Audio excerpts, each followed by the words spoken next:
Queremos cumprimentar os irmãos que estão em casa, participando aí pelo Instagram. E queremos relembrar a igreja que já começamos os nossos cultos presenciais, tá, irmãos?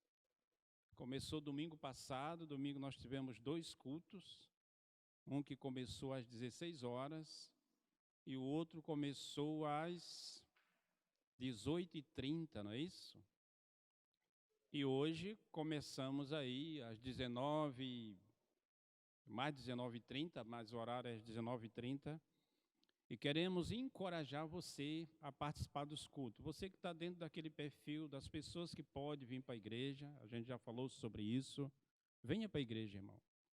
Há um texto aqui na Bíblia, Hebreus capítulo 10, o verso 25, onde o escritor está nos exortando a não deixarmos de nos congregar, irmãos. Há uma necessidade de que a igreja esteja se congregando, caminhando junto, participando dos cultos, aprendendo uns com os outros, crescendo uns com os outros.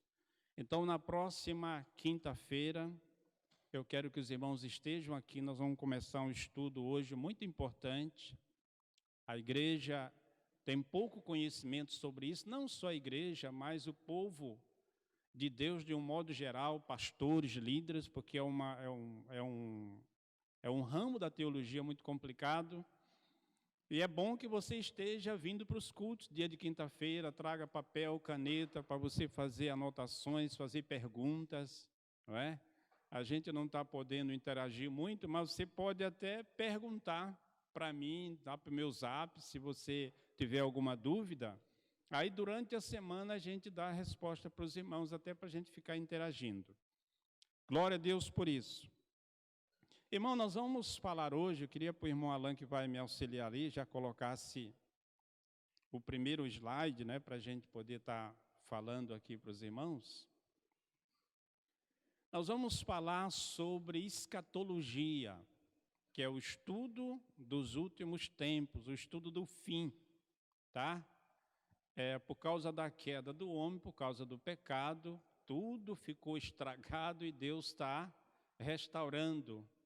E no final de tudo isso, a Bíblia fala que haverá um novo céu e uma nova terra. Só para você ver como é que o pecado destruiu a obra de uma forma muito cruel. E nós vamos ler um texto aqui, ó. Nós vamos ver vários eventos que vão acontecer no final dos tempos, não é? Daqui a pouco eu vou perguntar para os irmãos se vocês têm conhecimento de algumas coisas que estão acontecendo, né? Às vezes eu ouço pessoas que ainda não é convertida quando acontece alguma situação como guerra, terremoto, a pandemia, né, que a gente está ainda vivendo. E diz assim, isso está escrito na Bíblia, né? A Bíblia fala que no final dos tempos ia acontecer muitas dessas coisas, né? Então você deve já ter conhecimento de muitas coisas que têm acontecido, que tem tudo a ver com aquilo que Cristo falou, que a Bíblia fala. Então nós vamos ver algum desses eventos, e eu quero que você abra a sua Bíblia em Atos capítulo 1, só o verso 11, né, está ali, mas eu quero para você abrir para a gente ler.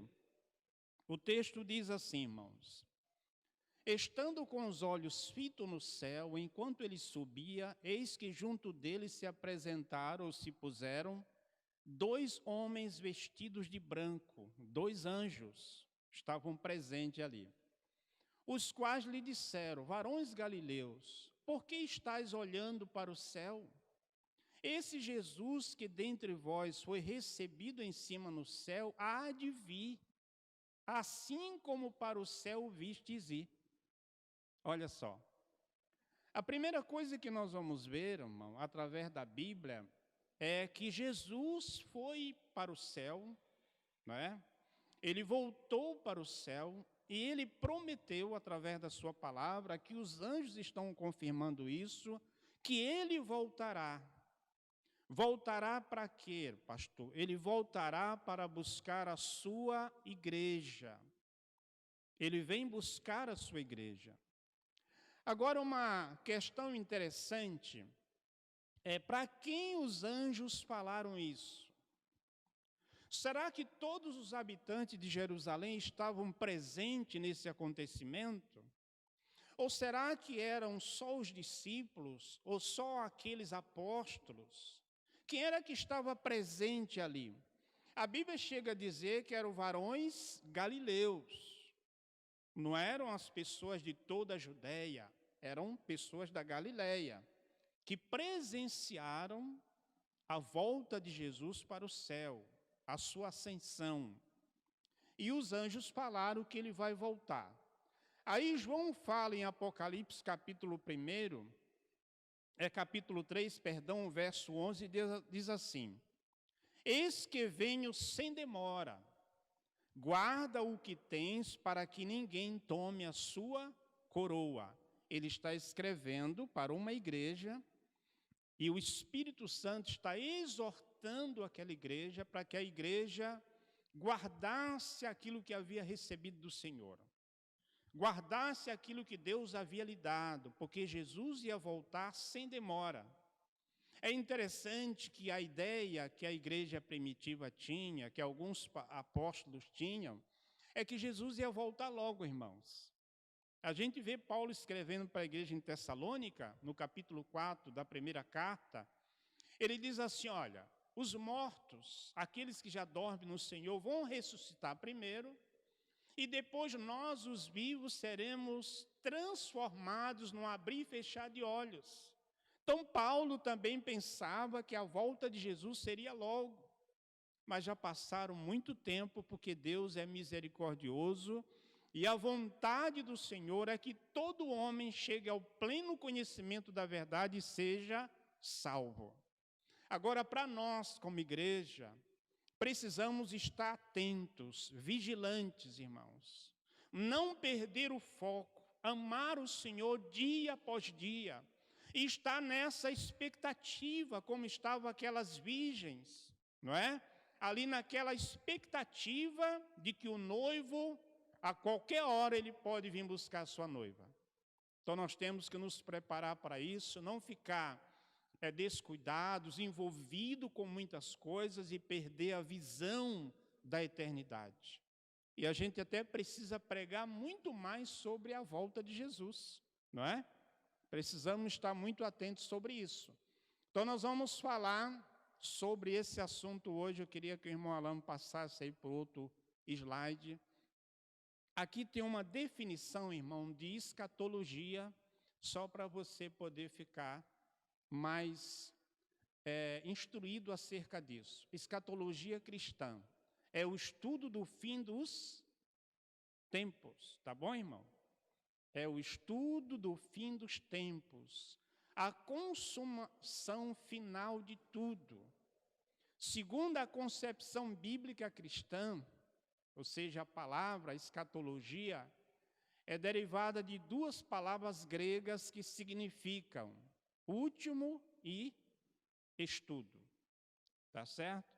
E ali está, no grego, existe ali já traduzindo para a nossa língua, escatos, que quer dizer por último, e embaixo tem logia, que quer dizer estudo.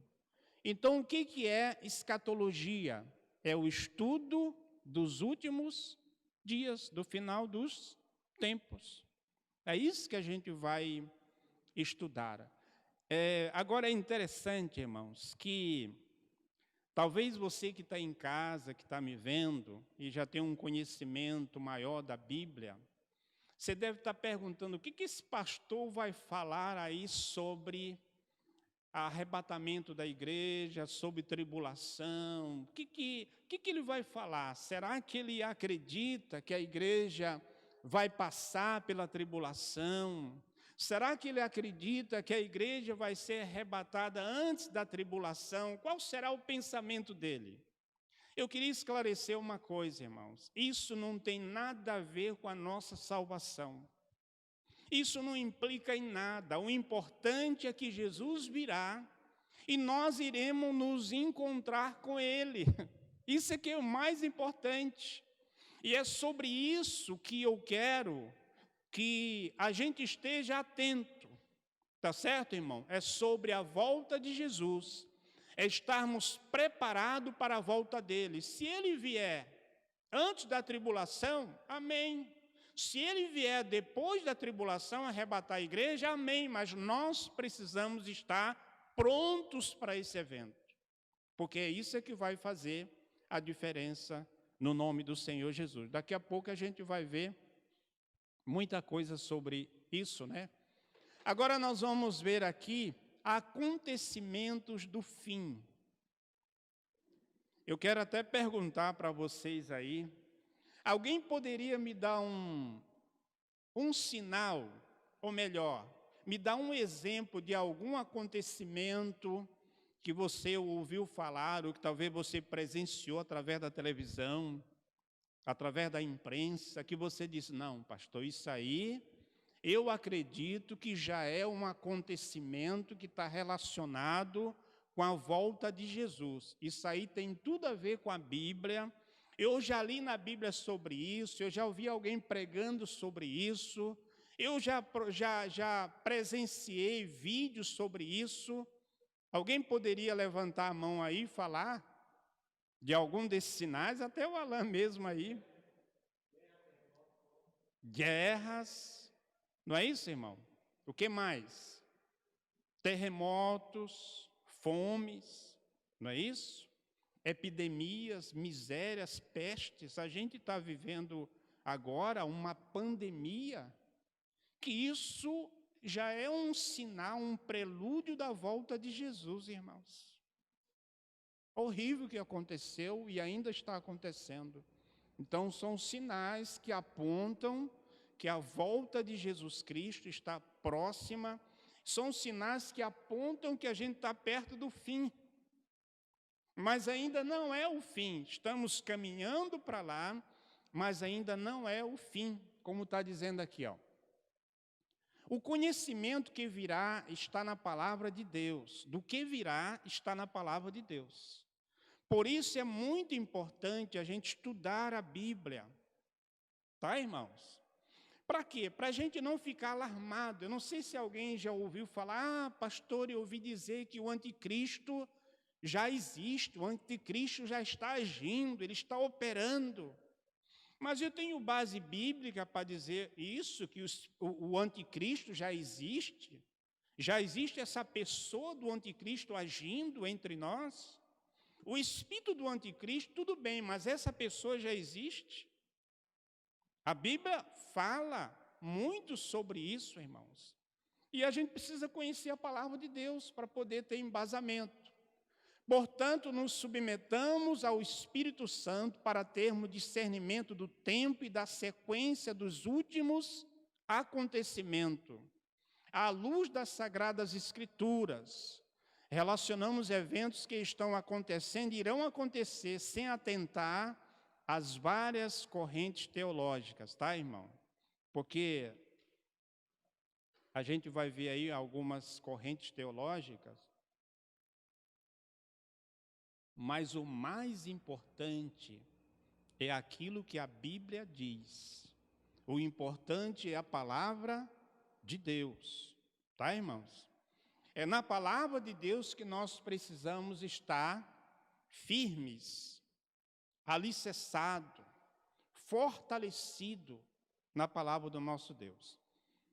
Eu tenho algumas anotações aqui, que você pode, se quiser anotar aí, sobre outros textos que falam sobre esse sermão de Jesus. Deixa eu ver onde é que eu anotei aqui, para que você possa anotar também aí na sua Bíblia, porque não é só Mateus que escreveu sobre isso. Marcos capítulo 13, do 3 até o 13, fala sobre a volta de Jesus. E Lucas capítulo 21, do 7 ao 19, também vai falar a mesma coisa. Irmãos, o capítulo 24 de Mateus tem uma relação de acontecimentos que Jesus falou que iriam anteceder a sua volta, certo? Que iriam anteceder a sua volta. Lá Jesus vai falar, logo no início do capítulo 24, quando ele chega no templo, e os discípulos estão admirados com o templo que Herodes construiu, um templo muito bonito, tinha muita pedra preciosa, muito ouro. Era um templo maravilhoso, era o orgulho do povo judeu. Quando Jesus chega lá e os discípulos ficaram admirados com o templo, o Senhor diz assim, olha, não ficará pedra sobre pedra que não seja derrubada.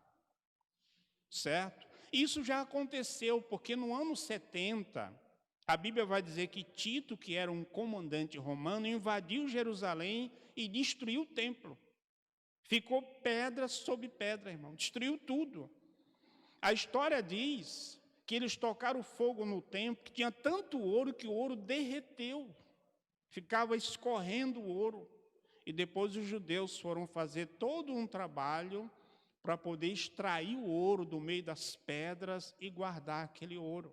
Mas foi destruído. Jesus fala logo sobre isso. Por que eu estou falando? Porque tudo aquilo que Jesus falou, que ainda não se cumpriu, vai se cumprir. A palavra do Senhor, ela é a verdade, ela vai se cumprir.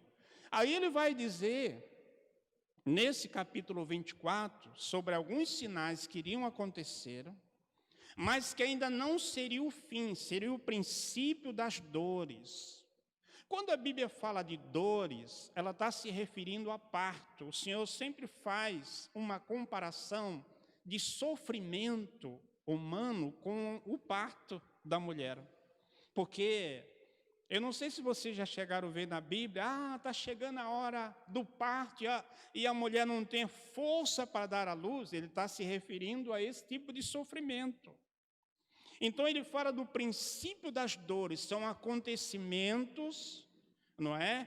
Que vão surgir, mas ainda não é a hora do parto, ainda não é a hora da grande tribulação. E ele vai falar, olha, vai acontecer guerras, vai acontecer fomes, vai acontecer que nação vai virar-se contra outra nação, vai acontecer misérias entre o povo, uma perseguição vai acontecer contra vocês por causa do meu nome. Ele começa a falar uma série de coisas.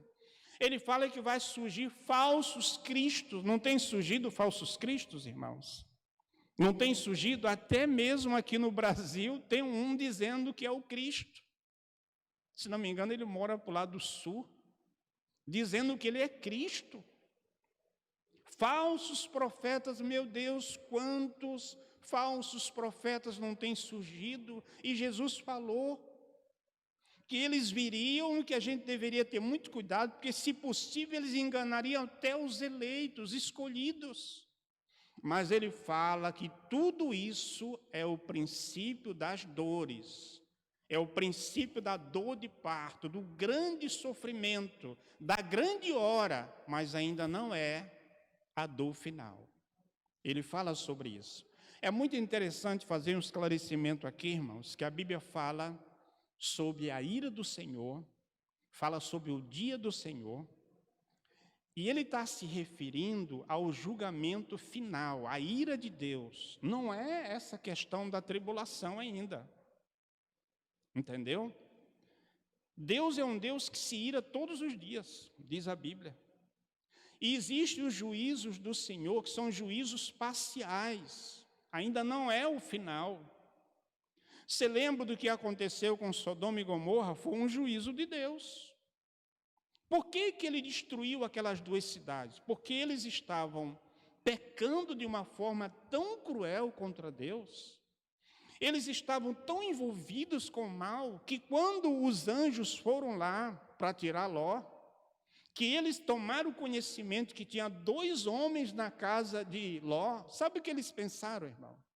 Eles foram para a casa de Ló e dizem, olha, nos dá esses homens que estão aí na tua casa, que nós queremos possuí-los. Olha só, queremos possuí-los. Ele falou, não, eu tenho 2 filhas que são virgens, eu entrego para você. Não, nós queremos os 2.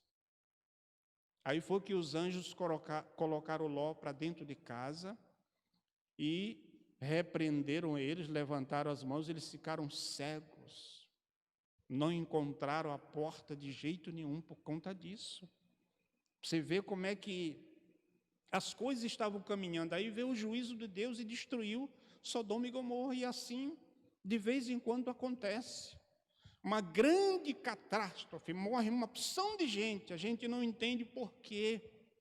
Mas a gente não conhece a história do povo, nós não sabemos o que aquele povo já fez, o que eles estavam fazendo contra Deus, a gente não entende. Mas Deus tem o controle de todas as coisas. A gente ia passar muito tempo aqui, irmãos, lendo esse capítulo 24 de Mateus, para a gente ver todos esses sinais. Mas se você der uma olhada, vai chegar no momento que vai falar da grande tribulação. São 7 anos e meio, mas 7 anos, perdão, de grande sofrimento que virá sobre a terra. A Bíblia vai falar sobre isso e você pode estudar um pouco em casa, ler esse texto, fazer pesquisa, né? Mas eu queria que a gente falasse um pouquinho agora sobre o arrebatamento da igreja.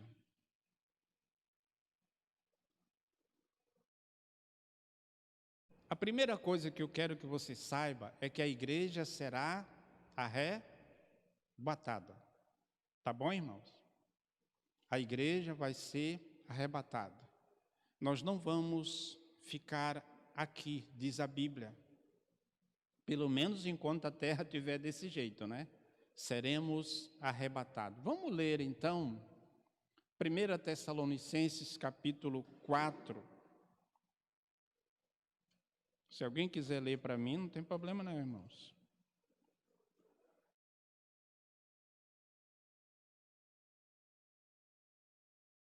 Eu vou ler aqui, ó. Primeira carta de Paulo à igreja em Tessalônica, do versículo 16 até o verso 18, diz assim: Porquanto o Senhor mesmo, dada a sua palavra de ordem, ouvida a voz do arcanjo, e ressoada a trombeta de Deus, descerá dos céus, e os mortos em Cristo ressuscitarão primeiro.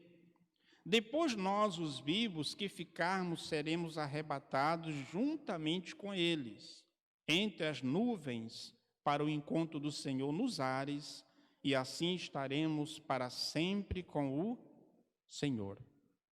Então, o que a Bíblia está falando? Que o arrebatamento vai acontecer. Certo, irmão? Ele vai acontecer, é bíblico. Deus vem buscar a sua igreja.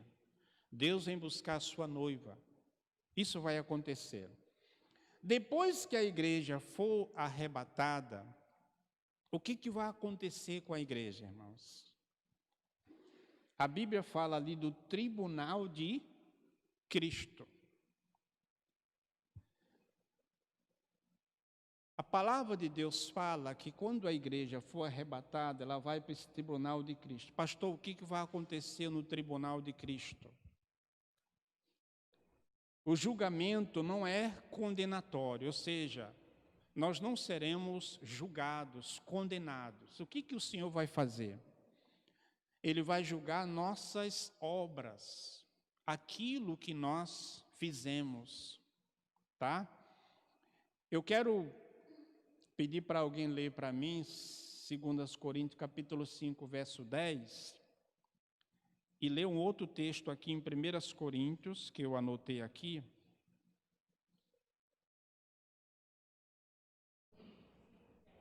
Isso, pode ler.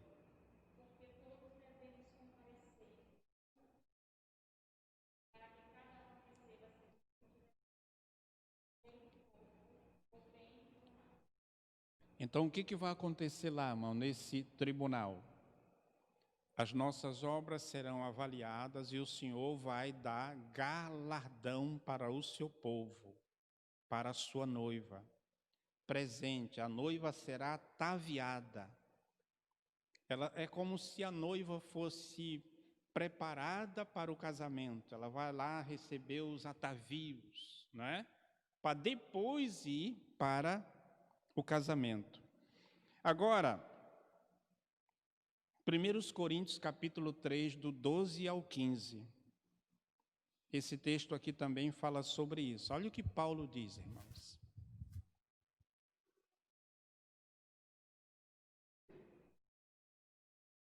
Alguém quer ler para mim? 1 Coríntios 3, do 12 ao 15.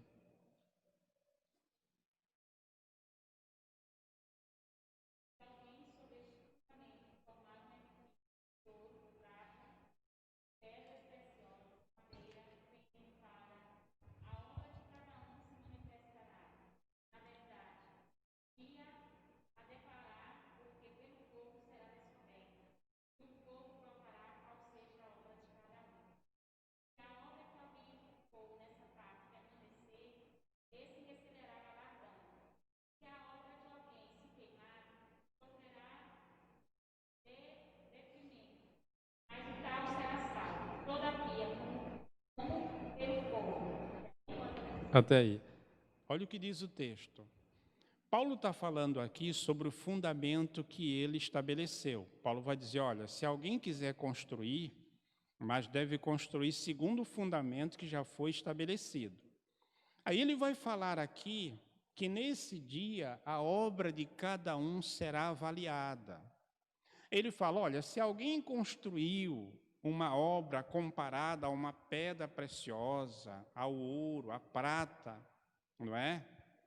Ou, de repente, ele construiu com palha, com feno, com madeira. Quer dizer, vai passar por um tipo de prova, por um tipo de teste no fogo. Entendeu?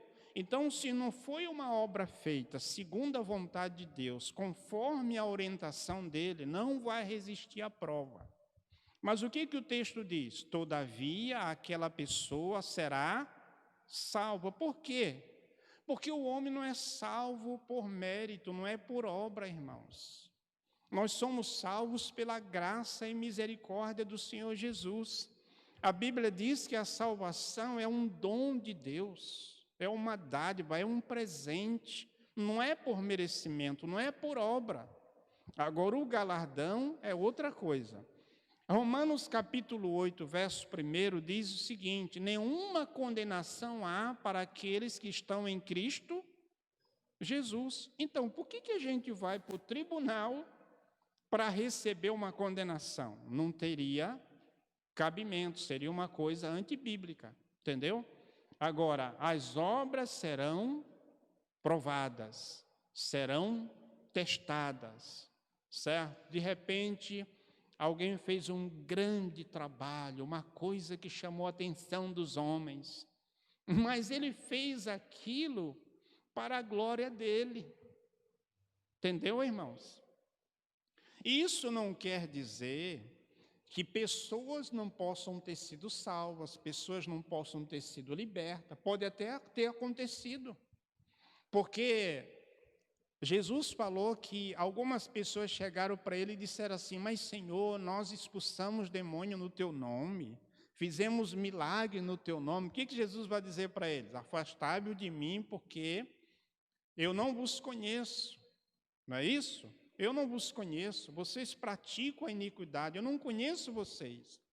Então alguém, irmão, pode até ser usado por Deus, fazer algo através da pregação e alguém ouvir de bom coração, se converter, e aquela pessoa que fez aquilo não está fazendo uma coisa que está agradando o coração de Deus. Por quê? Porque a palavra de Deus não volta vazia. Entendeu, irmão? Não sou eu que faço a palavra de Deus ter eficácia. Não sou eu que faço a palavra de Deus funcionar. Ela por si só funciona. É uma semente. Entendeu? A palavra de Deus por si só é poderosa. É o evangelho, como a gente tem pregado. O que é o evangelho? O evangelho é o poder de Deus. Ele tem poder para transformar a pessoa. Agora, o bom é que o pregador também seja uma pessoa abençoada pelo Senhor. Mas a palavra por si só, Jesus até conta uma parábola sobre o reino de Deus, que é como alguém que lança semente na terra. Ele não sabe como, quando é no outro dia, está lá, a semente brotou. Ok, irmãos? Deu para entender? Então, ninguém vai para o tribunal para ser condenado. São as nossas obras que serão avaliadas e nós vamos receber os galardões, os presentes. Pode passar, irmão.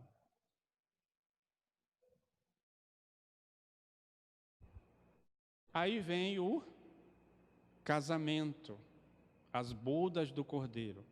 A noiva já está ataviada, já recebeu os presentes que devia receber, não é isso? Está toda bonita, e agora chegou a hora do casamento, né? As bodas do Cordeiro. Após galardoar seus servos fiéis no seu tribunal, Jesus Cristo conduzirá a igreja às mansões celestiais. Vocês se imaginam numa coisa dessa, irmão? Uma coisa linda. A gente não tem a ideia do que é isso, irmão. Eu não tenho a ideia do que possa ser um acontecimento desse. Por mais que eu imagine que vai ser bonito, glorioso, mas vai ser muito além daquilo que a gente imagina. Onde será servida a grande ceia do Senhor? Será um encontro glorioso, já nos céus, entre Cristo e a sua igreja amada, a noiva do Cordeiro, a igreja. É composta dos cristãos verdadeiros, dos crentes de todas as épocas. Eita glória! Já pensou, irmão? Está lá Abraão, Moisés, todos, Paulo, todos estarão reunidos ali, na presença do nosso Deus. Amém? Agora imagine o galardão de Paulo, irmãos, de Pedro, né? De Moisés, desses homens que fizeram um trabalho maravilhoso. Mas, irmão, nós vamos parar por aqui, tá certo? Porque o nosso culto, ele na verdade é de 1 hora a 1h30, não é isso, Juan? Então nós vamos parar por aqui. Deu para entender alguma coisa, irmãos? Se vocês quiserem fazer alguma pergunta, pergunte lá no Zap para mim, tá bom? Mas na quinta-feira eu quero que os irmãos venham e tragam mais outros irmãos. Pelo menos para essas cadeiras ficarem cheinhas aqui, né, Alan? Porque a gente vai falar na próxima quinta-feira, irmãos, sobre uma questão muito importante. A igreja vai ser arrebatada antes da tribulação? Ou é depois? Ou é durante? Você não tem vontade de aprender sobre isso? Através da Bíblia, vamos ver os textos, o que a Bíblia fala sobre isso. Jesus vem buscar a sua igreja de uma forma secreta, silenciosa. Como vai ser o arrebatamento? Todo mundo vai ver Jesus quando vier buscar a sua igreja? Ou vai ser algo secreto, silencioso? Só Jesus e a igreja vai ficar sabendo? A Bíblia diz que todo olho verá o Filho do Homem. E aí, como é que fica isso? A Bíblia diz que, no texto que eu li, de 1 Tessalonicenses, capítulo 4, que a gente vai se encontrar com o Senhor nos ares.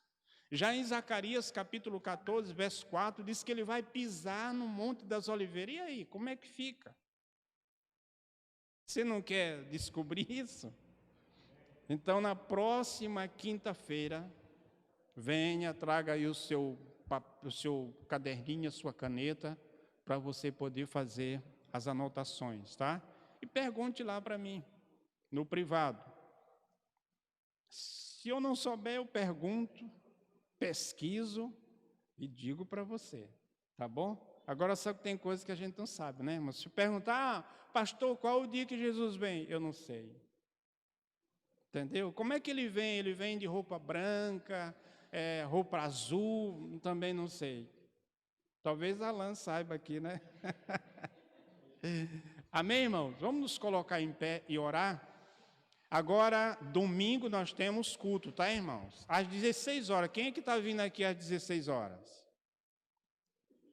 venha e traga mais uma pessoa, irmão. 16 horas, vamos encher esse lugar aqui, vamos participar mesmo, tá?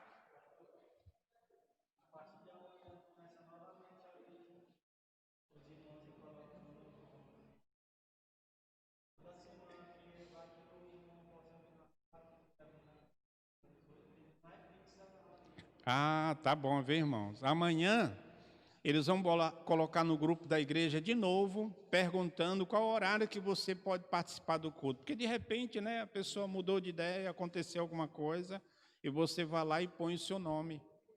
Porque, irmãos, se a gente não conseguir colocar 60 pessoas aqui, 4 horas, e não conseguir colocar às 18h30, 60 pessoas, então a gente tem que pensar, puxa, por que vamos fazer 2 cultos?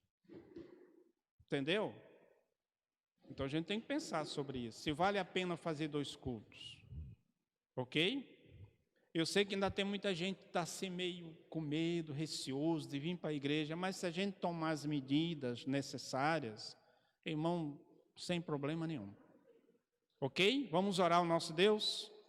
Pai, no nome de Jesus, Senhor, muito obrigado pela Tua palavra, muito obrigado pela Tua presença, obrigado pela presença dos Teus filhos, obrigado por tudo que o Senhor ministrou no nosso coração nessa noite. Nos leva em paz para os nossos lares e continua falando conosco. Abençoa toda a programação da igreja no final de semana, meu Deus. Guarda o Teu povo. Pai, nós oramos por aqueles que estão enfermos, nós oramos por aqueles que estão desempregados, para que o Senhor abra a porta de emprego para cada um deles. Continue conosco, Deus, nós oramos e Te agradecemos, em nome do nosso Senhor e Salvador Jesus Cristo. Amém? Graças a Deus. Glória a Deus.